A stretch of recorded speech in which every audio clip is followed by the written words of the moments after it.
Lat Diop, Moustapha Diakhaté, Ba Diakhaté, commissaire Keïta, Ahmed Suzanne Camara, Bougane Gueye Dany, Hadjibou Thimbo, Ahmed Ndoye, et tous des innocents. Alors que le peuple sénégalais s'attendait à ce jour à la poursuite de nombreux chantiers entamés par son Excellence le Président Macky Sall. À Dakar, même à Dakar, nous avons assisté à un régime qui préfère un coup d'État à la mairie de Dakar en éjectant Barthélémy Diaz par le biais d'une simple lettre d'un préfet par intérim. Où va notre pays? Où va le Sénégal? Après avoir annoncé et manipulé depuis des années l'opinion sur des présumés détournements de l'argent public, force est de constater que depuis une année, le régime en place est incapable de prouver ces allégations passées. Pour rappel, n'avons-nous pas entendu parler du scandale de la Covid-19, de scandale de 94 milliards, de scandale de pétrole volé ou encore de scandale du Prodac? Il avait promis de régler l'emploi des jeunes et de freiner la vague de l'immigration clandestine en 2 mois. Le récent drame de Mbour met en lumière ces 2500 jeunes qui ont péri en mer et des centaines d'autres qui sont en prison en Libye, en Algérie ou en Mauritanie ou au Maroc. La réalité est que le peuple a compris que seules des questions électorales intéressent ce régime qui a plongé le pays dans la ruine avec l'arrêt de tous les grands projets. Je rappelle qu'il y a 5 hôpitaux en chantier, polycliniques, l'hôpital de Tivaouane, de Ourossogui, de Touba, l'aéroport de Ziguinchor en chantier, arrêté, l'aéroport de Kaolack, l'aéroport de Ourossogui, la phase 2 du TER, Diamniadio, AIBD, l'autoroute Tivaouane, Saint-Louis, l'autoroute Mbour, Kaolack, les chantiers universitaires. La réalité, c'est que le pays est à l'arrêt, contrairement au pays de Macky Sall, qui était un pays en chantier.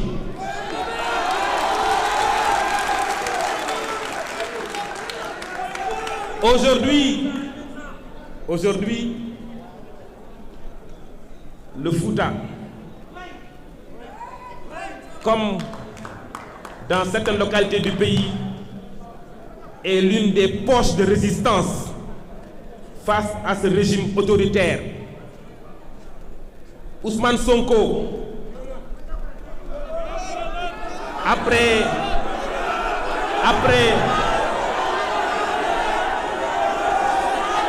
je disais Ousmane Sonko, après plusieurs séjours dans le Nord, n'a jamais su convaincre des vaillants et dignes fils du Fouta qui ont décidé de résister et de dire non à l'intimidation, non à la manipulation, non à l'indifférence et non au manque de respect. Oui, le Fouta constate aucun de ses fils n'est au gouvernement. Le Fouta constate une indifférence coupable des autorités face au désarroi des populations lors de la crue du fleuve. Le Fouta constate aucune nomination aux directions nationales. Le Fouta constate aucune promotion de ses fils. Le Fouta constate le licenciement de plus de 1000 jeunes de la région au port, à la LONASE, à l'UCG, etc. Nous constatons également l'annulation de milliers de bourses familiales dans la région. Nous constatons que des projets importants sont à l'arrêt. La route du Danel Mayo à l'arrêt. L'université de Matam à l'arrêt. L'hôpital de Ourossogui à l'arrêt. L'aéroport de la région de Matam à Ourossogui à l'arrêt. Sans compter l'ISEP de Matam, l'ENO de Kanel. Tous ces projets sont aujourd'hui à l'arrêt. Le Fouta est sanctionné par le régime. Pire encore, l'État exécute la volonté de Ousmane Sonko, qui a publiquement dit à Agnam, lors des élections législatives, que l'honorable député Farba Ngom ne participera plus jamais à une élection.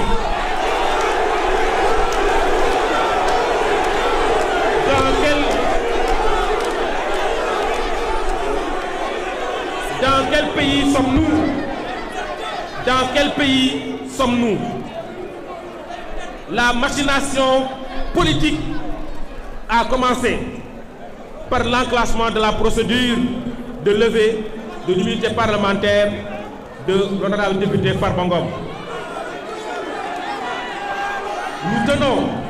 Nous tenons à témoin l'opinion nationale et internationale que l'acharnement contre un digne fils du Fouta ne passera pas. Farba Ngom est notre fierté. Il est notre fierté de par son amour démesuré pour le Fouta. Il est notre fierté de par son utilité pour la région, de par sa détermination à développer le Fouta. Nous n'accepterons jamais qu'un régime qui est dans l'indifférence totale pour notre région élimine l'un de ses fils les plus utiles. Pour rappel à l'opinion, que Farba Ngom n'a jamais bénéficié de l'argent public. Pourquoi? Parce qu'il n'a jamais concouru à un marché public. Et surtout, il n'a jamais eu une nomination du gouvernement du Sénégal. Pour tous ces motifs, les responsables, les militants, sympathisants, amis et familles de l'APR et de l'honorable député Farba Ngom avons décidé de témoigner notre soutien, notre solidarité et notre engagement indéfectible à ses côtés. Nous avons décidé de lutter pour la préservation de notre démocratie, de la justice et du respect du droit de tout citoyen. Nous avons également décidé d'appeler le pouvoir en place à la retenue et à l'arrêt du harcèlement à l'encontre des opposants politiques. Nous les invitons et invitons également les Sénégalais à combattre l'injustice, le mensonge et la manipulation. Nous avons décidé également de rappeler à l'opinion que le Fouta fait partie du Sénégal et doit être pris en compte dans les politiques publiques. Nous avons décidé de tout mettre en œuvre pour défendre l'honorable député Farba Ngom et défendre également toute autre victime des manigances de ce régime visant à museler l'opposition. Et enfin, nous avons décidé de dire que celui qui s'attaque à Farba, s'attaque à l'APR, s'attaque au Sénégal et s'attaque au Fouta dans sa chair. Je vous remercie. Donc, ma wax rek ne Sénégal le 24 mars bi passé Sénégalais yi dañoo choisir changer régime parce que indi ci nguur gi ñoo xamante ne depuis ñetti at amul lu ñu deful ci réew mi toj nañu yàq nañu taal nañu rey nañu sénégalais yi nag ñoo décidé jël ñooñu fal leen parce que nag seen fal boobu nag dara mayu leen ko lu dul ay fen ay sos ay manipulation guddeeg bëccëg suba ngoon sénégalais yi kenn du leen blâmer parce que fu sénégalais nekk xelam ak xolam mooy def lépp ngir dund mi gën a yomb moo tax sénégalais gis nañu seen njàqare parce que ñi fi nekk depuis at amul dara lu ñu mën a jàpp ci seen nguur lu dul nguur bu incompétent ñëpp gis nañ ko nguur bi manipuler nguur bi wax lu dul dëgg nguur boo xamante ne suñu institution yi kenn xamatul lu ñuy nuru tey ñëpp xam nañ tey pouvoir bi ce n'est pas à la présidence de la République le pouvoir ci réew mi ngi à la primature mu fàttali rek ne seen yoonu jubal xawma dëngal xawma jàdd biñ fi def biñ fi wax kenn suñu sénégalais yépp laa wax kenn suñu musu woon yaakaar ne buñ defee ñaari weer ñetti weer dinañ fi dégg ay scandale yu mel ni ay scandale ONAS ay scandale Azer dégg nañ fi sax juróomi milliards yu ñu jox koo xamante ne tey fan nañ ko ministre dégg nañ fi aussi lu ne ci bor bi ci juróom-ñeenti weer lépp nañ fi presque 4000 milliards gis nañ fi aussi nguur boo xamante ne taxaw na fii ne budget bi jàlloon yëpp dara baaxu ci te pourtant ndeysaan sa ministre des finances moom moo doon defar budget bi sa ministre secrétaire général du gouvernement moo doon dirige moo doon représenté Sénégal à la BCEAO loolu yëpp ñu gis ko fii te ba léegi Cour des comptes waxagul ne ba léegi ko ñoom seen wax yooyu ay dëgg la Cour des comptes ba léegi waxagul ne suñu budget yi fi jàlloon yëpp baaxuñu ñu ngi xaar ba léegi Cour des comptes léegi nag lu ñu gis ci nguur gi mooy lan mooy nguur boo xamante dafa fas yéene songu sénégalais yi nga xamante ne dañuy liggéey di daan seen doole di sonn ci pour am lu ñu lekk ñu yóbbu lu ñu dundale seen njaboot lu ñu gis mooy nguur bi song marchand ambulant yi lu ñu fi gis mooy nguur bi song jakartamaan yi lu ñu fi gis mooy nguur bi interdire fëgg jaay lu ñu fi gis mooy nguur buy arrêté ay chantier maçon yi électriciens yi tey xamuñ fan lañ jëm lu ñu fi gis mooy nguur boo xamante ne képp ku am entreprise tey Sénégal bés bu nekk waa impôt ñu ngi sa bureau di la envoyé ay convocation di la xoxotal loolu moo fi gis lu fi gën a garaaw nag li ñu fi gis loo xamante ne benn sénégalais yaakaarul woon dina fi amati fii ci réew mi mooy nguur boo xamante ne boo waxee fajar midi nga fanaane kaso gis nañ fii suñu frère Lat Diop suñu ay frère Moustapha Diakhaté kii di Bah Diakhaté kii di commissaire Keita kii di Ahmed Suzanne Camara kii di Bougane Gueye kii di Abibou Cimbo kii di Ahmed Ndoye ñoom ñëpp xam nañ ne defuñu dara tey nag gis nañ jaay doole bi fi nekk yaakaaroon nañ nag ñoom buñ ñëwee fekk dëkk mel ni Sénégal nga xam président Macky Sall da koo tabax bàyyi fi réew moo xamante ne ay chantier kese la yaakaar naa sax loolu moo taxoon Sonko ne le pays est en ruine parce que dafa gis ne réew mi yëpp ay chantier la bu jaawale chantier ak ruine Macky Sall dafa bàyyi réew en chantier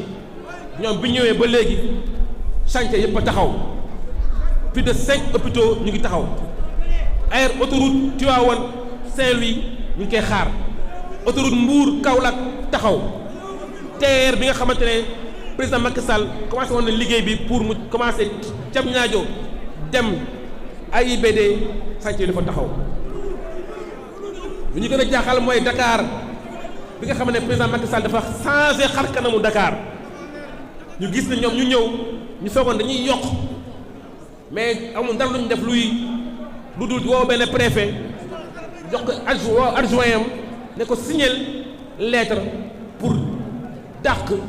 maire bu Dakar Barthélémy Dias loolu yëpp nag day wane nag ab télé ñoo xamante ne élection rek moo leen tax a jóg parce que lu bëri wax nañ ko fi nag lu bëri waxoon nañ ko fi ay scandale yu bëri wax nañ ko fi ba tey amuñ ci benn preuve pour bañ a guddal rek tey nag moom dañoo xool ki nga xamante ne moom mooy xolu APR ki nga xamante ne mooy xolu Macky Sall ki nga xamante ne mooy xolu ñun waa Fouta muy nit ku am njëriñ ku ñu jëriñ amul fooy dugg ci Fouta ci diwaanam fu mu deful teraanga ñun ñëpp nag ñu ànd nekk benn nit responsable yëpp a ngi fii tey surtout waa région de Matam waa département de Podor waa région de Sénégal ñëpp a ngi fi tey tout le monde est là mun naa ne tout le Fouta est là am na ñoo xam ne ñu ngi xool di seetaan waa diaspora ñëpp a ngi xool tey rencontre bi parce que ñëpp seen xol dafa tooy parce que ñun musuñu am homme politique bu mel ni Farba Ngom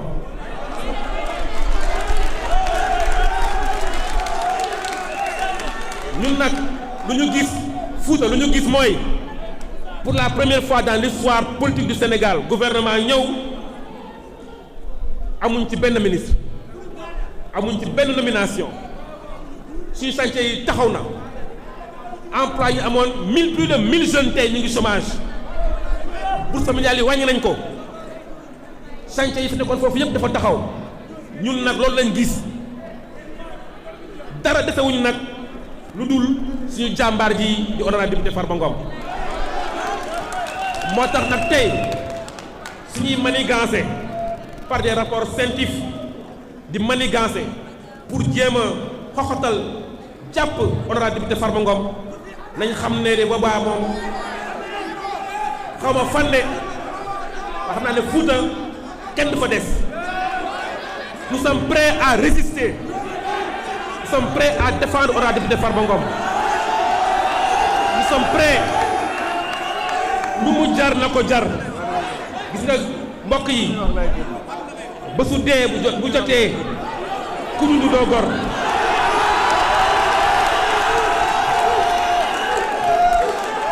Farba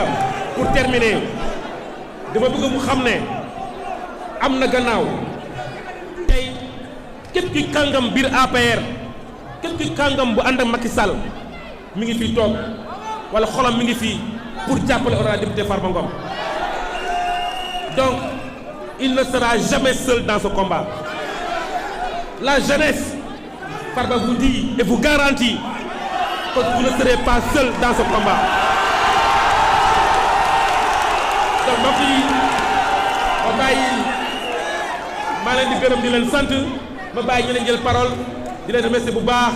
ci déglu bi di leen gërëm di leen sant merci pour la mobilisation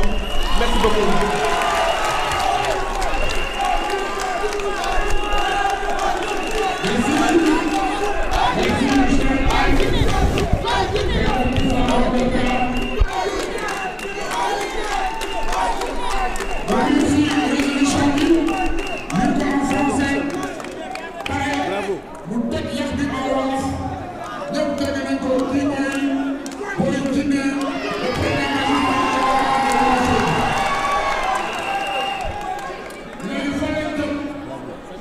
dañuy jox kàddu kii wax ci turu allié yi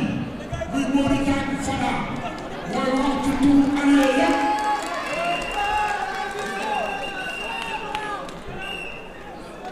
Salaamaaleykum